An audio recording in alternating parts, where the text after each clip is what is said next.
Noida toll bridge കമ്പനിയുടെ ഹർജി അലഹബാദ് ഹൈക്കോടതി തള്ളിയ പശ്ചാത്തലത്തിൽ കേരളത്തിലെ ടോൾ കൊള്ള വീണ്ടും ചർച്ചയാവുകയാണ്.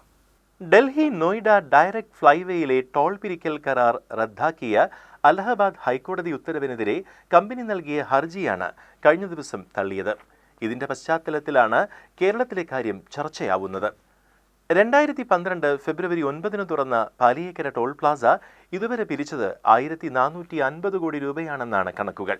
നിർമ്മാണം പൂർത്തിയാക്കാതെ കംപ്ലീഷൻ സർട്ടിഫിക്കറ്റ് നേടിയത് വൻ പ്രതിഷേധത്തിന് ഇടയാക്കിയിരുന്നു.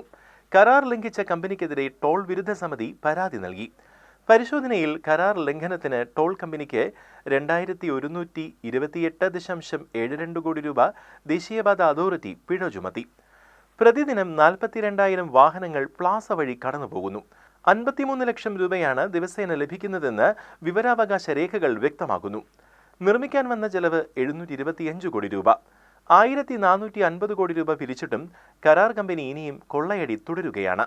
സർക്കാരും ഇക്കാര്യത്തിൽ മൗനം പാലിക്കുന്നു. 2028 ജൂൺ 19 വരെയാണ് പ്ലാസയുടെ പ്രവർത്തന കാലാവധി. സെപ്റ്റംബർ 1 വീണ്ടും നിരക്ക് കൂട്ടി. 60 കിലോമീറ്റർ പരിധിയിൽ 2 പ്ലാസകൾ പ്രവർത്തിക്കേണ്ടതില്ലെന്ന് ലോക്സഭയിൽ കേന്ദ്രമന്ത്രി വ്യക്തമാക്കിയിട്ടും പാലിയേക്കരയ്ക്കും പന്നിയങ്കരയ്ക്കും അത് ബാധകമായില്ല.